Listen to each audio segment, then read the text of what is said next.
Lições Bíblicas Adultos.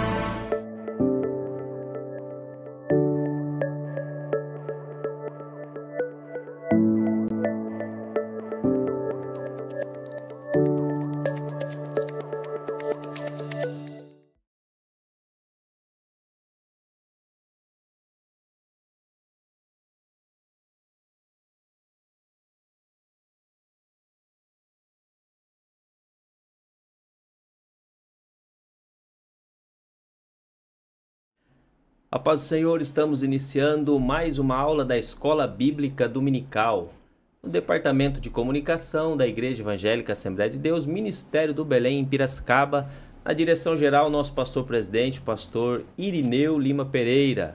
Nós estamos iniciando esta aula e hoje é a aula de número 5. Nós vamos tratar na aula de hoje a respeito da alma. Nós já falamos sobre a parte material, que é o corpo, e hoje entraremos um pouco mais a fundo dentro desta que é a parte imaterial, a alma, a natureza imaterial do ser humano. E hoje, mais uma vez, com uma alegria, nós recebemos para nos auxiliar aqui comentando a lição da Escola Bíblica Dominical, o presbítero irmão Samuel. Pode ser, irmão Samuel? A paz do Senhor, pastor Neusley, a todos os professores e alunos, que Deus abençoe ricamente essa aula. Amém. Iniciando aqui na nossa aula de hoje, esta que é uma lição muito rica, principalmente para o nosso conhecimento um pouco mais amplo, né? Nós já falamos aqui sobre a antropologia, né? Que é a teologia que estuda aí o homem de um modo geral. Então, é uma lição muito rica que vai agregar muito aos alunos da Escola Bíblica Dominical. O texto áureo da nossa lição encontra-se em Mateus capítulo 10, versículo 28, que diz assim: "E não temais os que matam o corpo, e não podem matar a alma. Temei antes aquele que pode fazer perecer no inferno a alma e o corpo." Mateus capítulo 10, versículo 28. A verdade prática da nossa lição. Cuidar da alma é uma atitude fundamental para uma vida cristã estável e uma eternidade de alegria e paz. A leitura bíblica em classe encontra-se em Gênesis capítulo 1, versículos 27 e 28, também em Gênesis capítulo 2, do versículo 15 ao 17, e Mateus capítulo 10, versículo 28. É importante os alunos e professores fazerem a leitura bíblica em classe, porque esta leitura vai dar subsídios para a lição. Os objetivos da nossa lição de hoje: fazer os alunos compreenderem que a alma é a sede das emoções, da razão e da vontade. 2. Demonstrar aos alunos, com base bíblica, que a alma é uma parte imaterial e imortal do ser humano, capacitando-os a refutar visões materialistas. 3. Conscientizar os alunos da necessidade de cultivar uma alma saudável por meio da oração, da meditação na palavra de Deus e de hábitos santos. Esses são os objetivos que o professor tem que focar durante as suas aulas. Vamos lá para a introdução da nossa lição. Na primeira lição desse trimestre, nós já aprendemos um pouquinho a respeito de corpo, alma, espírito. Nós aprendemos sobre a divisão, a questão tricotômica. Nós falamos também sobre as demais correntes que existem, que é o monismo, também a dicotomia. Nós falamos um pouquinho aí, abrangemos um pouquinho sobre tudo. Mas nesta aula vamos também trazer aí, relembrar um pouquinho mais sobre todos esses aspectos teológicos, estes conceitos, sistematizações que são colocadas para o nosso aprendizado, o aprendizado do professor que está nos assistindo. Então, nós vamos nesta lição buscar então um aprofundamento neste conceito e distinção da alma. Entrando aqui já no primeiro tópico da nossa lição, que vai tratar sobre atributos da alma, e aí o primeiro subtópico, de volta ao Gênesis. E aí nós já iniciamos com o presbítero Samuel. Amém, pastor. É muito importante lembrar aos irmãos que não é bom fugir do assunto que está se estudando com uma pergunta ou outra, que o assunto é muito grande, muito complexo, né? E as nossas aulas, às vezes, elas ficam limitadas a 1 hora e meia. Então é bom focar bem no assunto, principalmente nesse assunto quando se trata das correntes teológicas. A tricotomia e a dicotomia, elas não são concorrentes, elas não lutam entre si, né? Mas elas estão ali, cada uma defendendo a sua ideia, mas elas são bíblicas, né? É lógico que vale da interpretação. Fazemos parte de uma corrente teológica pentecostal que aceita a tricotomia, né? Não abro mão disso, faço parte dessa corrente há 48 anos. E temos aí algumas heresias, por exemplo, o monismo é uma heresia, é uma coisa que não deve fazer parte dos nossos estudos bíblicos aplicado ao aluno. Mas quando a gente começa a tratar sobre alma, né, a palavra alma no Antigo Testamento, ela é uma palavra polissêmica, né? Poli quer dizer vários ou muito e sêmica quer dizer sentido. Então é uma palavra que tem vários sentidos, né? Ela serve para falar de um ser vivo, de um animal, ela também serve para falar de pessoas. Quando a gente vê Gênesis, que Jacó desce para o Egito a convite de José, a Bíblia vai dizer, e desceu com 75 almas. As Bíblias mais modernas traduzem e desceu com 75 pessoas, né? Mas no original a palavra é nefesh, almas mesmo, pessoas, né? Então a palavra alma no Antigo Testamento, ela é uma palavra assim, muito ampla no seu significado. Quando a gente volta para o Gênesis, a gente precisa diferenciar a alma dos animais e da alma humana. É muito importante isso. Primeiro, aquilo que nós chamamos de alma nos animais, a gente pode traduzir por instinto. Tá? É uma coisa que já nasce no animal. Ele já vem com esse negócio, esse pensamento, esse instinto, esse conhecimento desde a sua geração. Pode ver que quando os animais migram, não é ensinado para eles o caminho. Mas toda vez que há uma nova geração de animais, eles sabem o caminho. Porque aquilo é passado instintivamente. Eles não erram o caminho, né? Então, assim, é muito importante a gente diferenciar. Instinto não é inteligência. Animal pode aprender alguma coisa, pode acrescentar alguma coisa ao seu instinto, mas isso não faz dele um ser com alma, propriamente dito. Porque o que é a alma no ser humano, né?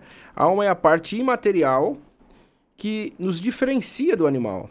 É aquilo que nos leva a ter inteligência, aquilo que nos leva a ter conhecimento, ter sentimentos, né? Os animais têm os sentimentos de dor, por quê? Porque é instintivo deles amar de uma forma impulsiva, né? Os animais, eles amam de uma forma impulsiva, então eles sofrem, eles ficam alegres, ficam contentes, mas isso é tudo instintivo, não é uma coisa inteligível, não é uma coisa construtiva.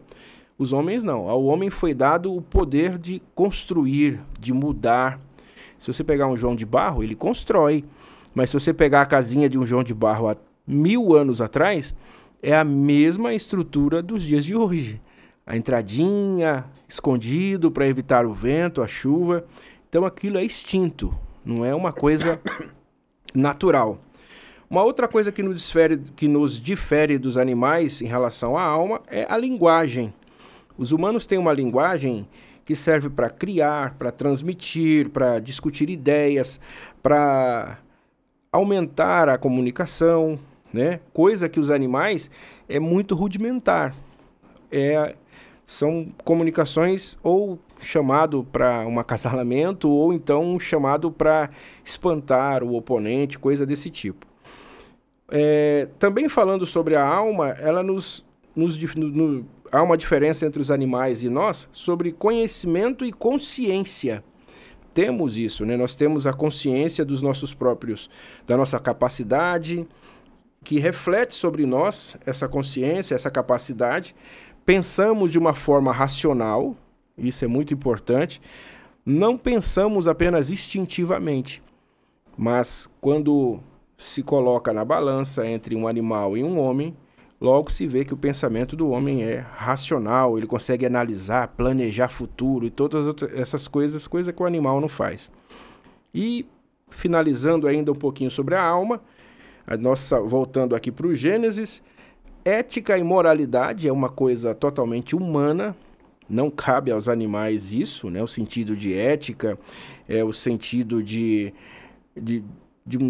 uma lei moral que está incutida em nós, mesmo sem ninguém nos ensinar. Isso também não é instinto, tá? Isso é alma. É uma lei moral gravada em nós. A gente vai estar estudando sobre isso.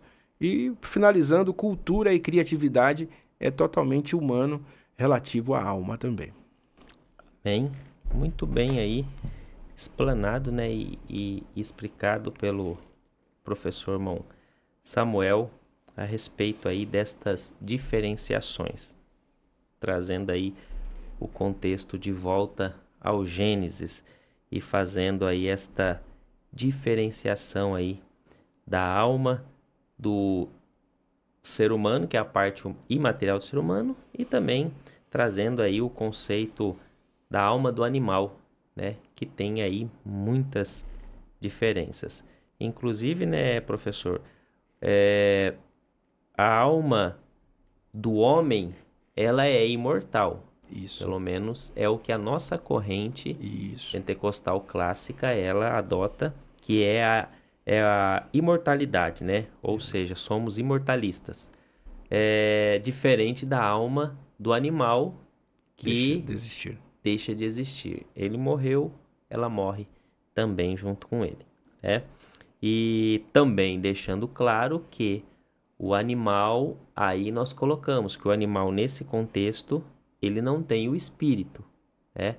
Pelo menos é o que se entende na nossa corrente aí, apesar de não ter muita esta questão, mas no Gênesis próprio diz que o animal, ele, para o homem, há a sentença da criação, de Deus formando. Para o animal, ele é apenas uma criatura, né?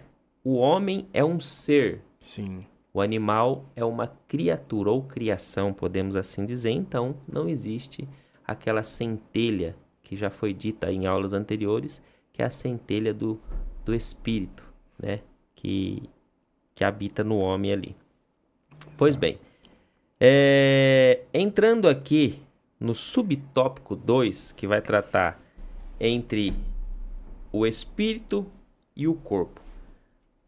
Já foi mencionado pelo professor Samuel, mas só recapitulando aqui, são 3 principais atributos: emoção ou sentimento, razão ou intelecto e também volição ou vontade. Portanto, a sede dos afetos racionais, de impulsos, desejos e decisões. Então, a alma, ela tem estes atributos que acabam também interferindo no corpo. E nós falamos, eu acho que na primeira aula, na aula 4 também, nós comentamos algo a respeito disso, que quando a alma, ela tem as suas emoções, o corpo sente. Assim como quando o corpo tem causa alguma dor física do corpo, acaba transparecendo na alma também. Então, há essa interligação aí, apesar de que cada um é cada um, né? Que nós já aprendemos aqui. O professor, ele coloca aqui, e eu quero até ler: Para ter comunhão com Deus, a alma serve-se do Espírito. E aqui nós já entendemos que o professor da lição, ele faz as diferenciações, né? Ele diz aqui que para ter comunhão com Deus, a alma serve-se do Espírito. Quem fazia muito uso disto, né? E apesar de que no Antigo Testamento, até antes da aula, nós estávamos conversando aqui, eu e o professor Monsamuel, que não existe textos bíblicos no Antigo Testamento que abordam diretamente sobre dicotomia ou tricotomia. Né? Não existe textos que vão trazer este conceito ou a sistematização. Isso só vai ocorrer no Novo Testamento com Paulo, que começa a fazer essa sistematização, ou seja, trazendo o conceito, né, para Exatamente. isso. Então, quando está colocado aqui que para ter comunhão com Deus a alma serve-se do Espírito, e aí eu fiz menção aos Salmos, né, principalmente Salmos de Davi, é que ele faz muito este paralelo, usando esta semântica, né, a respeito quando o espírito dele está contrito.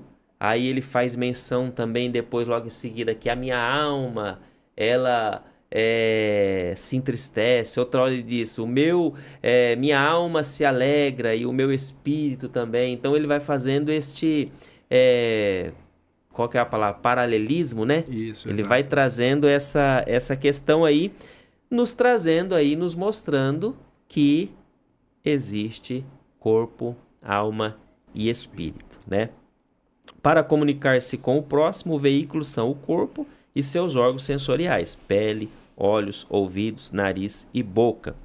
Pode-se dizer, então, que a alma funciona entre o espírito que se conecta com Deus, o ser divino, e o corpo que se conecta com o mundo dos homens. Então, aqui já há aí uma conceituação definida a respeito desse assunto. A alma funciona entre o espírito, que conecta-se com Deus, e o corpo, ele se conecta com este mundo, né? Exatamente. Através dos seus órgãos sensoriais, que é o tato, a visão, o olfato. Então, estas questões. Então, eu creio que dentro deste tópico entre o espírito e o corpo, nós já conseguimos aí fazer toda a identificação. Vamos lá para o próximo tópico da nossa lição. Se o professor quiser também colocar alguma coisa do tópico 2 também, pode fazê-lo junto aí. O terceiro subtópico é a alma abatida. Muito bem. Quando a gente fala um pouquinho sobre a alma intermediando as ações do espírito e do corpo, né? A gente traça aí um pouquinho da personalidade. A gente não pode esquecer de falar um pouquinho de personalidade. Personalidade que é um conjunto de característica, tendência, que define o indivíduo. Todas essas personalidades estão gravadas na alma. Tá? A alma está gravada na alma. E aí, o que acontece? Com o desenvolvimento dessa personalidade, a alma manifesta isto ao mundo através do corpo. Então, às vezes, a pessoa ela até aceita Jesus, mas ela não consegue mudar, por exemplo, o seu gênio, a sua característica. Mas esse irmão é mundano, não é? Faz parte do traço que já está gravado nele ali. Exemplo disso era o Pedrão, né? Pedro, né? Então, assim, ele não vai conseguir mudar isso, né? Então, a personalidade é o modo com que a alma se manifesta para o mundo. Então, a Bíblia fala disso, em Provérbios fala assim, porque a boca fala do que o coração está cheio. Então, se o coração está cheio de mal, a boca vai falar mal. Isso é personalidade. Se você é uma pessoa que tem um vocabulário ruim, é porque a sua personalidade é ruim, infelizmente, né? E é muito importante a gente trazer isso, porque entre a alma e como a alma está no meio entre o espírito e o corpo, a gente vê essa guerra, né? Falamos também do Sarx, que a aula passada as aulas anteriores falamos sobre ele. Há essa guerra que o Sarx, que é a semente do pecado, influencia a alma para desejar o mal, e o espírito fica ali clamando para que a alma venha recorrer aos céus, né? Isso é muito importante. E quando a gente fala de alma abatida, a gente precisa lembrar que somos tricotômicos e mais uma vez voltamos a falar do sarx. O que seria o sarx? Paulo fala disso. É a tendência para desejar o mal, né? Mas o sarx não é só isso. O sarx nos leva a desejar o erro e quando erramos, logo vem o quê? O abatimento, logo vem o remorso ou na maioria das pessoas, o arrependimento, que é a melhor forma de se aproximar de Deus. E o salmista ele coloca aqui no Salmo 42, porque está abatido a minha alma e porque te perturbas em mim, né? Espera em Deus, pois ainda o louvarei na salvação da sua presença. Indica que ele está experimentando uma aflição. Por que ele está experimentando essa aflição? Pode ser um momento de fraqueza, pode ser um momento em que ele esperava uma resposta e não veio. Então, todos esses elementos que nos levam a viver descrença, falta de fé. A gente até costuma dizer que o tempo é o maior inimigo da fé. E por ser o maior inimigo da fé, automaticamente a gente consegue entender que o sarx nos leva a viver uma vida de ansiedade. Nos leva a viver uma vida que nos afasta de Deus através da ansiedade. Quando vem a ansiedade, a gente desacredita da fidelidade de Deus. A gente já começa a dizer que não vai dar certo. E tudo isso está na alma. Então a alma ela tem dentro dela uma explosão de sentimentos, né? Quando a gente vê hinos maravilhosos, que as pessoas choram copiosamente, a gente entende o quê? A alma está, naquele exato momento, se deleitando junto com o Espírito no momento da adoração. E aí a gente vê essa mesma pessoa depois um pouco mais irada, um pouco mais nervosa, um pouco mais estressada. Isso aí já entra o quê? O sarx, que infelizmente ganhou a guerra naquele momento contra o Espírito. Amém. Muito bem.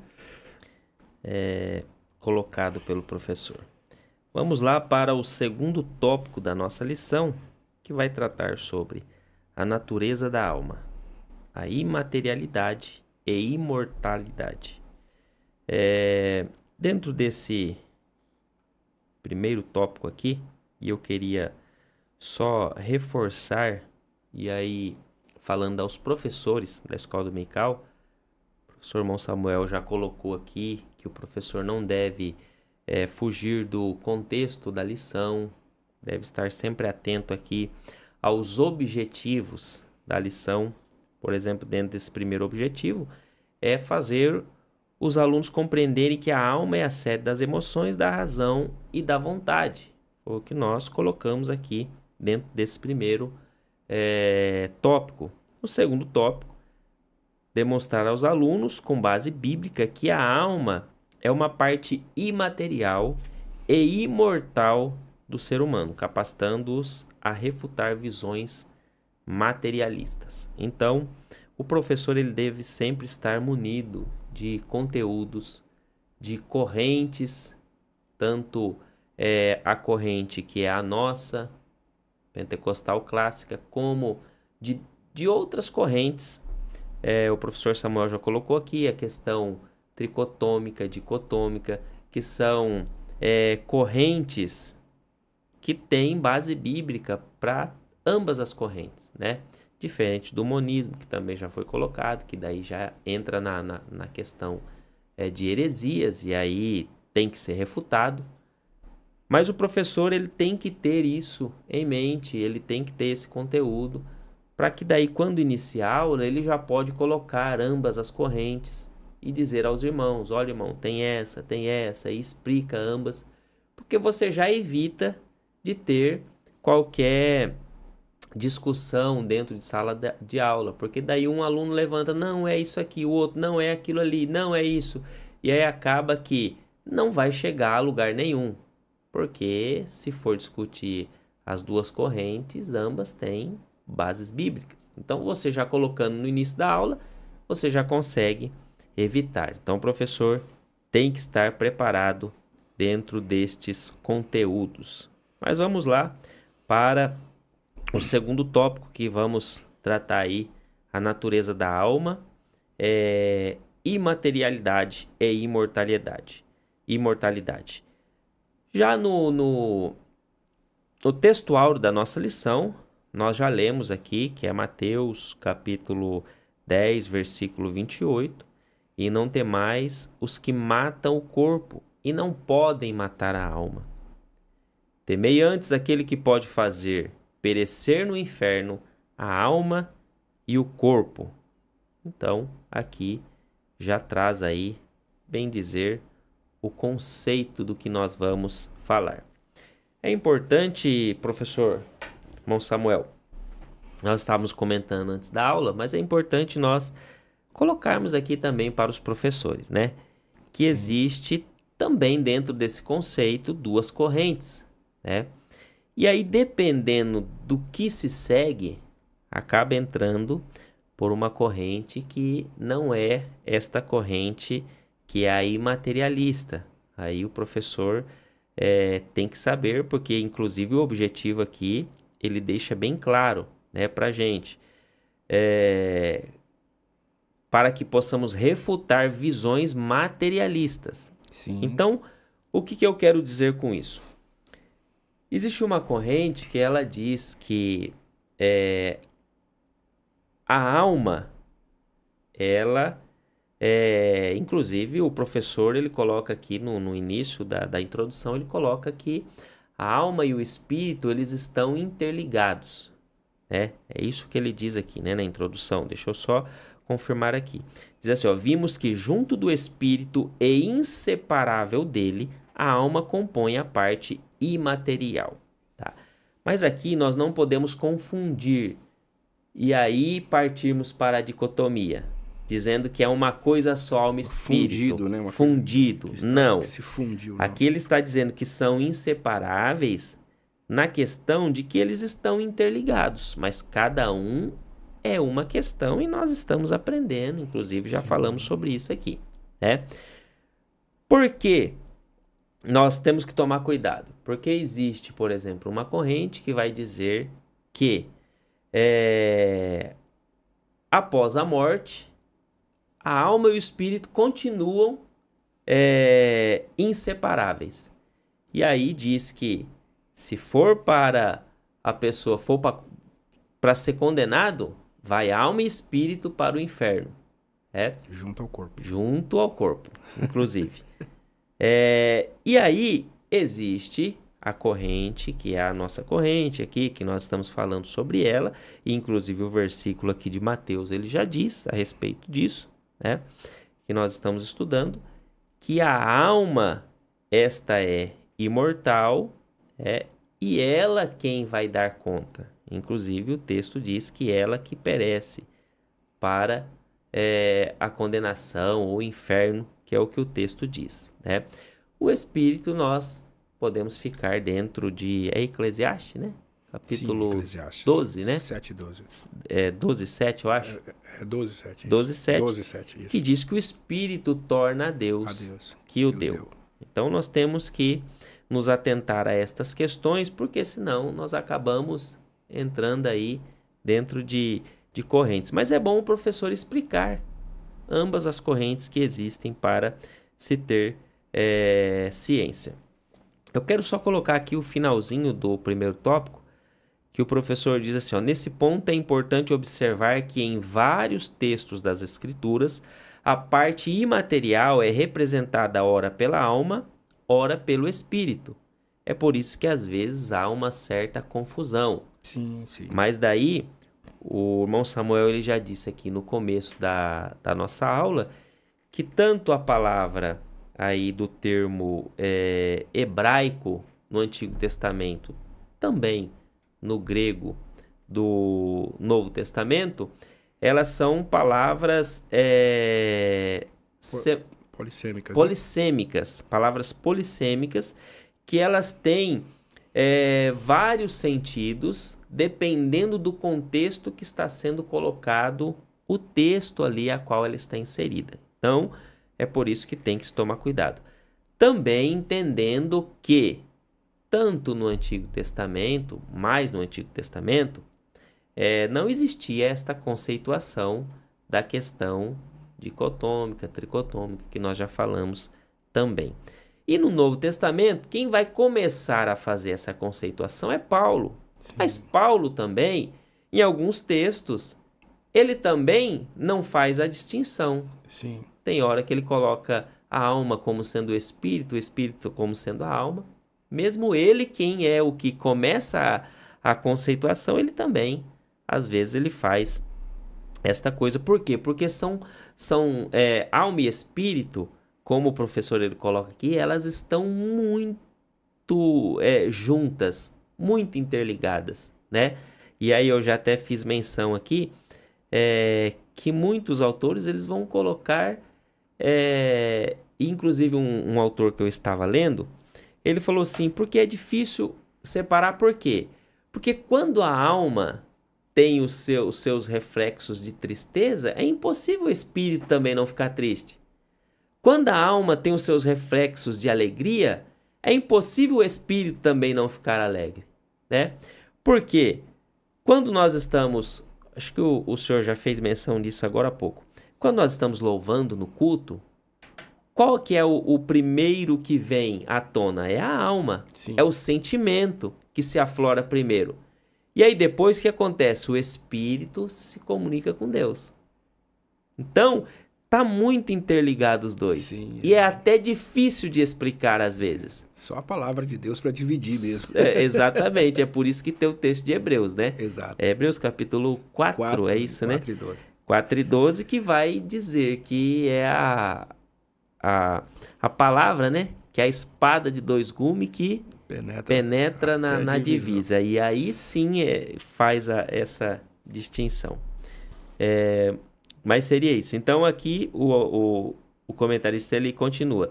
Nesses casos, as referências sempre abrangem ambas as substâncias devido à sua inseparabilidade. Então, justamente por conta disso, porque elas estão muito interligadas. Intrínsegas, né? Intrínsecas. A palavra, a inseparabilidade aí está relacionado à vida também, né?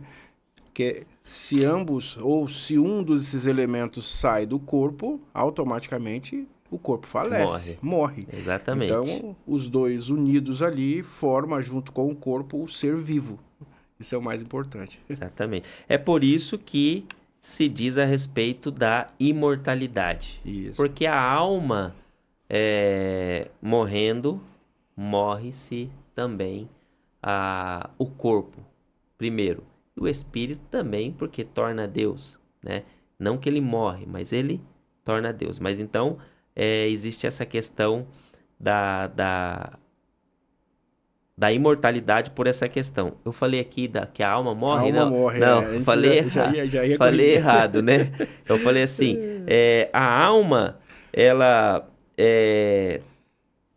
tendo a separação, né? Essa é a palavra, não a morte. Tendo a separação, o corpo, automaticamente, ele não existe, né? Exato. Por isso que existe por isso que somos desta corrente da imortalidade, imaterialidade e imortalidade. Imaterialidade porque ela é a parte imaterial, é a parte que ela está no campo espiritual, né? E a parte material seria o corpo. Então, desfalecendo, a alma, ela tem essa separação, né? Da mesma forma, a alma separando, o corpo, ele não subsiste. Exato. Vamos para o segundo subtópico, imaterialidade e responsabilidade pessoal. Quando a gente fala de imaterialidade, automaticamente a gente fala de uma substância não física, né? Que, separada do corpo, ainda continua existindo, uma diferença do corpo. Que se perder o elemento espiritual, ele deixa de estar vivo e com o tempo ele deixa até de existir. Mas da imortalidade, quando a gente começa a falar da imortalidade, e aí a gente vai falar um pouquinho também da responsabilidade. Para que existe a imortalidade, né? Essa seria uma pergunta assim. Primeiro, o que é a imortalidade da alma? É a crença de que se o corpo falece, a alma persiste, a alma vai continuar viva, né? Permite que ela faça atos intelectuais, permite que ela seja julgada, tudo isso mesmo após a morte, a alma continua, ou seja, você não acaba. A nossa história não acaba quando o corpo físico falece. Quando a gente vê, falando sobre a imortalidade, existem várias religiões que pregam a imortalidade da alma. Né? Para nós que somos crentes, a imortalidade da alma vem com um bônus, que chamamos de vida eterna. Né? Mas a vida eterna, ela pode ser um bônus para os crentes, mas infelizmente um ônus para quem não é evangélico, porque quem não for de Deus e não for para o céu, também terá a vida eterna no lago de fogo. Inaugurará o lago de fogo junto com Satanás eternamente. Justamente pela imortalidade da alma. Pela imortalidade da alma. Então é muito importante a gente entender a imortalidade da alma dos dois lados, tá? E para outras religiões, a imortalidade da alma tem uma religião que até brinca, que a alma sai pulando de um corpo para o outro, sabe? E vai reencarnando aqui, reencarnando ali. Não só uma, várias, né? Budismo, hinduísmo e vários outros. Eu trouxe 2 homens que a gente estudou essa semana. Eu estudei essa semana. Um é Platão, que ele fala assim: a alma é imortal e pertence ao mundo inteligível, separando-se do corpo na morte para um processo de purificação ou para um processo de condenação ou aceito a um lado bom. Isso se faz através do conhecimento. Isso é a figura de Platão. E existe um outro homem que já é cristão, chamado de Santo Agostinho, que diz: a alma tem início, foi criada por Deus, mas foi dotada de uma vida inextinguível, ou seja, não acaba. A vida da alma não acaba, a alma não envelhece, a alma não morre, vivendo eternamente, tanto para os bons como para os maus. Então eu gosto muito das palavras de Agostinho quando ele fala isso. Um dos pais da igreja, né? Quando a gente vem falar de responsabilidade pessoal, a gente vai encontrar que Jesus, ele apresenta o inferno. E existe, sim, pessoas que pensam que quando morre, acaba, como se fosse um animal. E uma igreja muito forte, né? A gente conhece ela através dos seus grupos musicais e através de tantas apresentações e dos seus teólogos. Essa igreja, eles pregam que realmente morreu, acabou. Né? E eles usam a Bíblia para isso. Eles usam Gênesis 42:36, 42:36, quando Jacó fala assim, quando José prende o irmão lá no Egito, né? Ele ainda não se revela para o irmão, mas ele prende o Simeão e manda buscar Benjamim.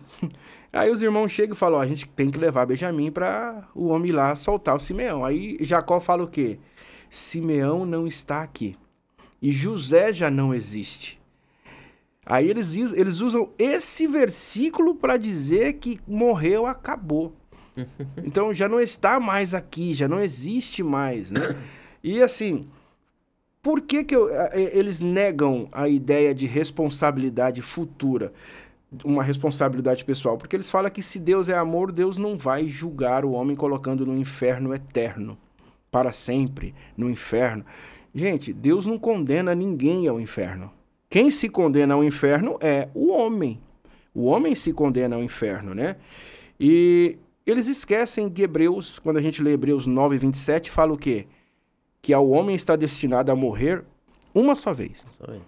Mas não acaba ali. Após isso... Aí, após isso, segue-se o juízo. É muito importante para os irmãos os professores trazer isso aos alunos, que há uma responsabilidade, há uma lei da semeadura no mundo espiritual também. E irmão Samuel, é até interessante nesse ponto, desculpa cortar o raciocínio, mas é impossível alguém ir a um juízo sem ter consciência. Exatamente. Dos seus atos. Seria injusto, né? Sim, claro. Apesar de que será um juízo de condenação, mas ele tem que estar consciente do que ele está sendo condenado. Exato.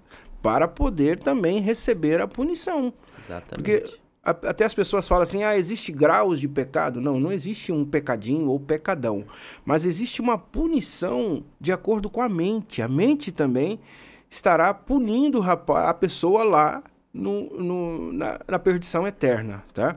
Então a gente precisa passar isso para os alunos. Não podemos negar que a alma ela é imortal. Além de ser imaterial, ela é imortal, tá? Ou seja, você não vai morrer e vai acabar tudo, jamais. Você vai responder do outro lado, seja para coisas boas ou para coisas ruins. A responsabilidade é totalmente pessoal, como diz o nosso tema. E é até interessante aqui, Samuel, que o professor ele coloca aqui a respeito do marxismo, né? Sim. Que é uma corrente maligna e que ela tem grande... Eu acho que ele até coloca por conta da grande crescente desta corrente, que é uma corrente que justamente prega uma ideologia que esse grupo de esquerda prega, né? Então, de repente, ele colocou mais por isso mesmo, que é o marxismo. E ele prega, dentro dessa corrente, que diz assim, que ignorando a existência de uma alma consciente após a morte.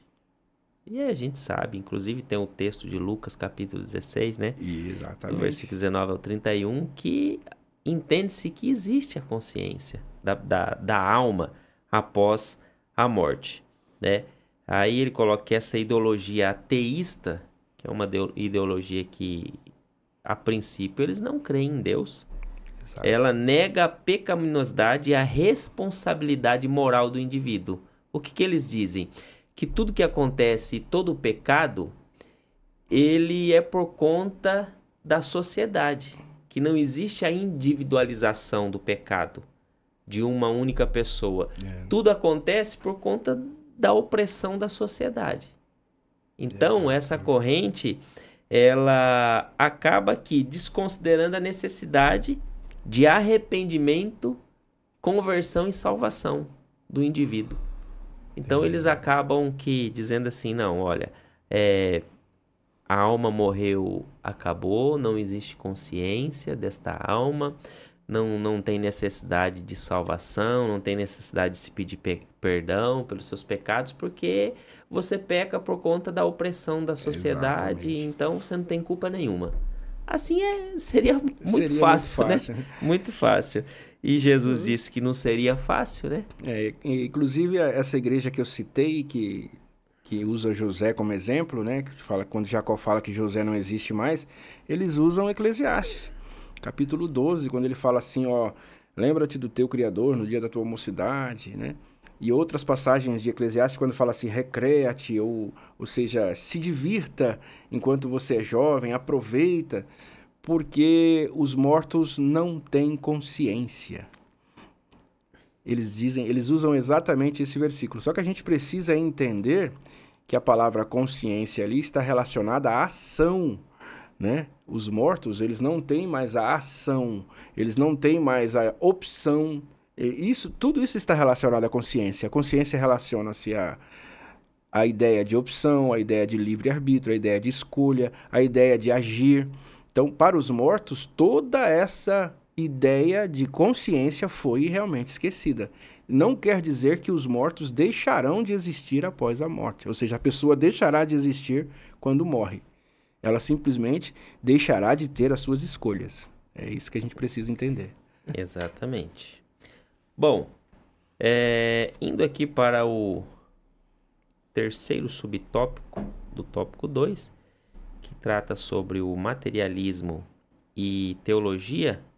Inclusive, nós já abordamos um pouco aqui, né, a respeito desse assunto, mas colocando aqui mais da questão da parte teológica, porque o materialismo ele vai além dessa questão política, ideológica, ele entra também nessa esfera teológica, né? Sim. Porque acaba adentrando dentro das religiões, que foi até os casos que o senhor citou, de certas denominações grandes e até sérias, podemos assim dizer, né? Que acabam se enveredando dentro desta questão do materialismo, né? E aí afeta principalmente a missão da igreja, quanto aí o autor até coloca a ortopraxia, ou seja, a prática correta das liturgias. Né, da igreja. Então, e aqui o autor ele até coloca aqui no campo de algumas religiões, né, teologias de libertação, aí tem as teologias de... A missão integral, né? De missão integral e outras, né? São teologias que acabam fundamentando esta questão materialista. Essa questão materialista. Trazendo aí toda uma negação à condição pecaminosa do homem. E aí isso aí é tudo um conceito ateísta. Sim. Porque acaba que descrendo de tudo que uma igreja séria prega, né? Que é a questão da existência de uma alma que vai dar conta no juízo final de todos os atos. Inclusive, nós temos o texto bíblico que diz que a alma que pecar, esta morrerá, mas o senhor citou o texto bíblico de que após a morte segue-se o juízo. Segue-se o juízo. E nós temos também o texto bíblico de que as obras, elas nos acompanham, né? Nós não somos salvos pelas obras, somos salvos pela graça. Sim. Mas nós seremos, segundo alguns textos bíblicos, nós seremos galardoados segundo as nossas obras. Recompensados segundo as nossas obras. Exatamente. Então, todas essas correntes teológicas que enveredam para o materialismo são correntes demoníacas, podemos assim dizer, que é para que está invadindo as nossas igrejas, né? Que seria em 1960, a Igreja Católica lança a Teologia da Libertação, que era exatamente tentando trazer a ideia de que o pobre era ser humano, mas era uma pessoa pecadora. E aí o problema maior é que precisamos atingir ou dar uma preferência para os pobres. Aí a Teologia da Libertação começa a buscar essa camada mais pobre da igreja para trazer todos eles a libertação dos seus pecados para ver se eles enriquecem. E aí quem que aproveita isso? Infelizmente, um grupo de evangélicos que não tem muito o que fazer, aí pegaram e criaram a Teologia da Missão Integral, que visa também a ideia de buscar a pregação do evangelho associado com a ação social. Sabe assim, aquele camarada que dá uma nota de 100 e tira uma selfie da nota de 100 dando pro mendigo. Isso está entrando dentro até de igrejas tradicionais. E aí ela vai trazendo isso. Para que isso? Para tentar minimizar, dizer para você, não se preocupa, o pecado que você tem é uma coisa comum, fica tranquilo, isso aí está oriundo da sua pobreza, é oriundo de você, e não sei o quê, e não tem nada a ver disso. A Bíblia mesmo fala, o autor coloca 2 versículos, e eu trouxe aqui para vocês, Lamentações 3:39. De que se queixa o homem vivente? Queixa-se dos seus próprios pecados. E eu amo quando Tito escreve aqui, Paulo escrevendo a Tito, ele escreve assim, confessam que conhecem a Deus, mas negam-no com as obras, sendo abomináveis e desobedientes e reprovado para toda boa obra. O que é isso? O camarada sai com a Bíblia, sai com a boa intenção, mas não tem a palavra. E aí ele prega um monte de coisa, sabe assim, leva um monte de ideologia material e não leva Cristo. não leva Jesus na sua mensagem, não leva o pós-vida, não leva a ideia de alma, de que aquela pessoa precisa de Jesus. Esse é o mais importante.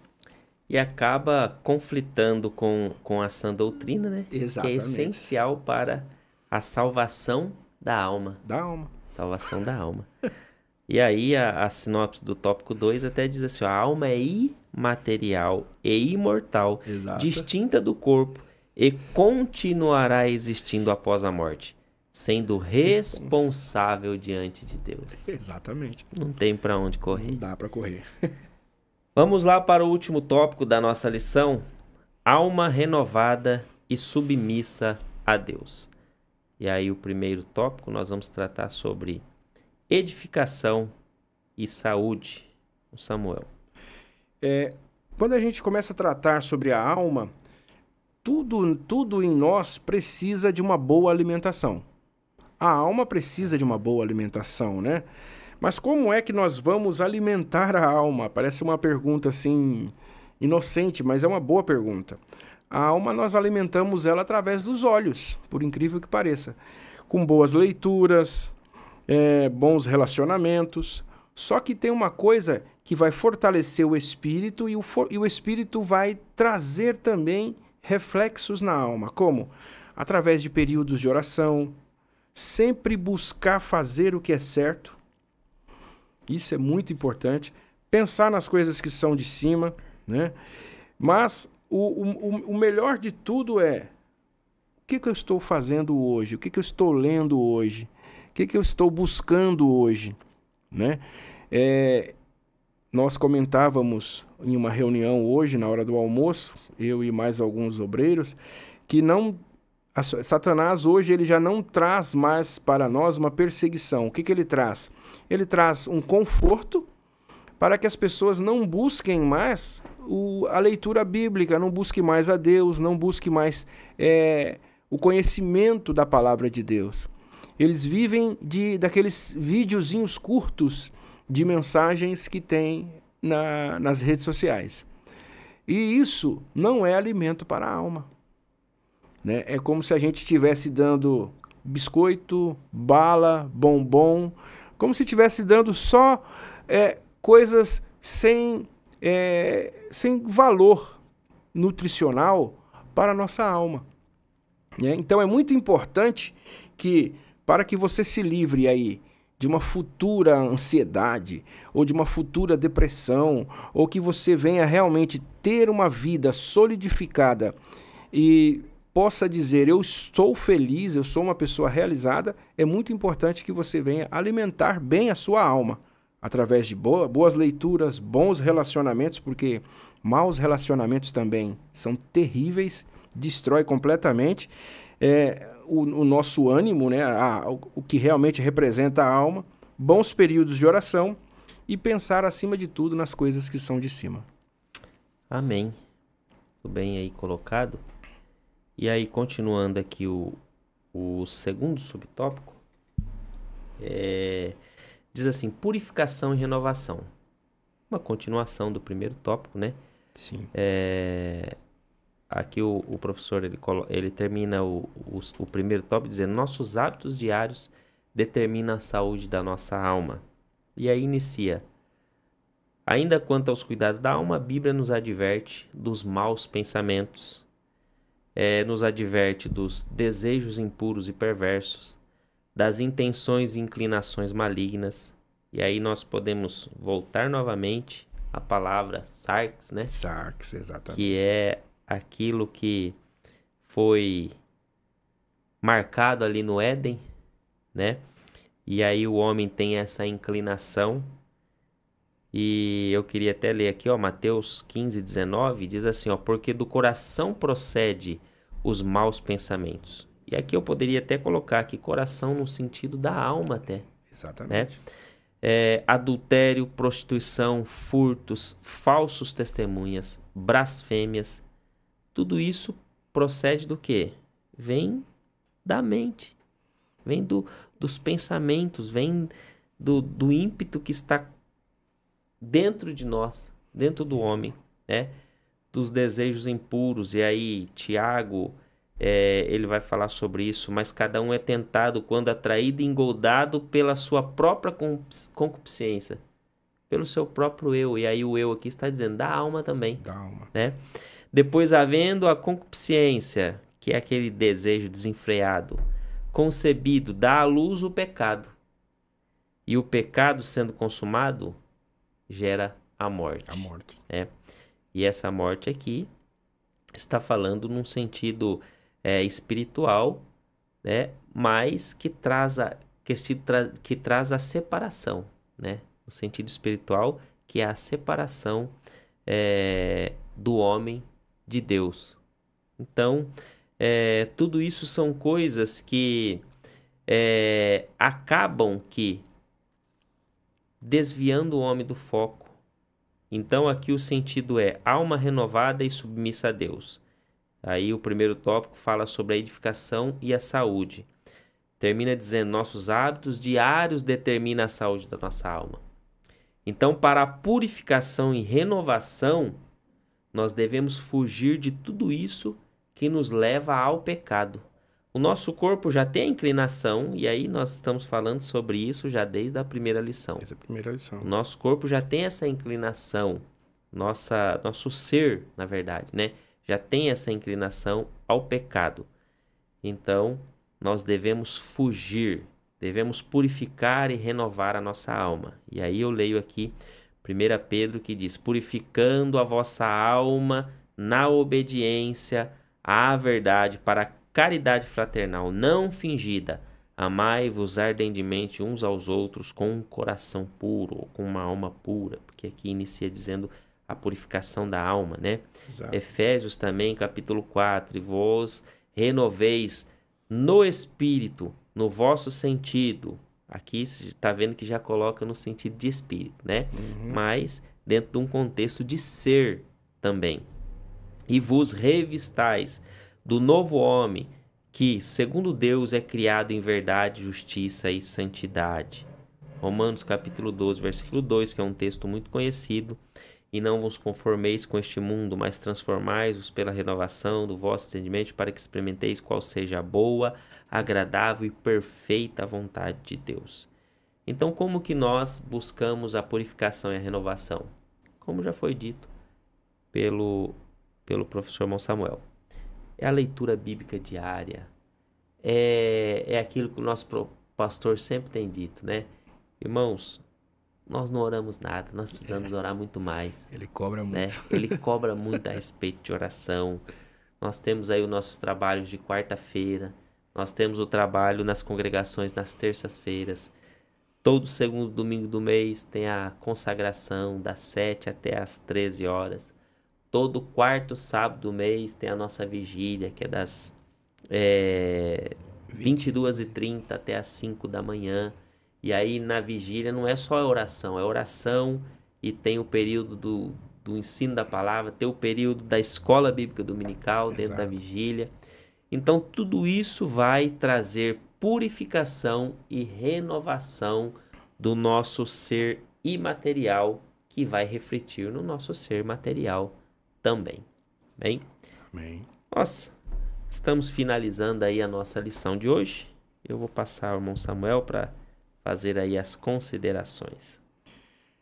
Só finalizando que o cristão precisa viver de uma forma plena. Sim, mas tem que tomar muito cuidado. O diabo existe, o inferno existe, e para lá não podemos ir de forma nenhuma. Estamos no caminho que nos leva ao céu, chamado Jesus Cristo.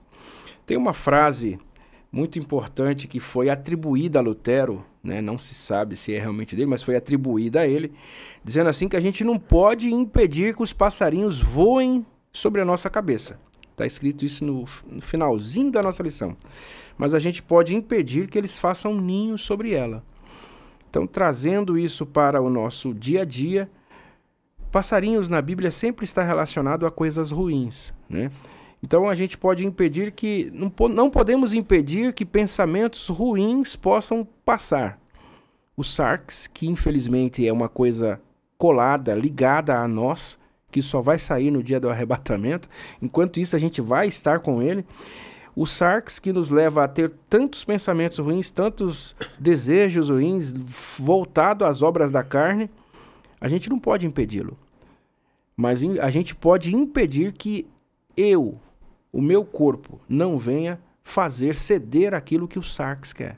Mas que o Espírito Santo, que o Espírito que habita em mim, possa vencer sempre essa guerra, aflorando na alma, e a alma vai aflorar no corpo a vontade de adorar a Deus. Amém. Irmãos, nós finalizamos mais uma lição da Escola Bíblica Dominical que tratou sobre a alma, esta que é uma das partes imaterial do ser humano. Próxima lição, nós estaremos estudando a lição de número 6, que vai tratar sobre a consciência, o tribunal interior. É uma lição tremenda, uma lição que vai trazer aí uma dedicação especial do professor que leciona aí na escola dominical. Já deixando um aviso aí, você que está assistindo esta aula, já comece a preparar a lição 6 antecipadamente, para que você possa ter um conteúdo de excelência para ser ministrada em sala de aula. Que Deus continue abençoando sua vida. Lembrando que a nossa escola Bíblica Dominical, este que é o subsídio, na verdade, da Escola Bíblica Dominical, ele vai ao ar todas as quinta-feiras, a partir das 21 horas. E lá na congregação, que é o dia da Escola Bíblica Dominical, aos domingos, a partir das 9 horas da manhã. Não falte na Escola Dominical. Não perca os conteúdos da Escola Bíblica Dominical no canal AD Belém Piracicaba, no YouTube. Eu tenho certeza que você será abençoado, a sua família e aqueles que estão à sua volta, que eu tenho certeza que você vai compartilhar daquilo que você está aprendendo. Que Deus te abençoe e eu te espero até a próxima aula da Escola Bíblica Dominical. Amém.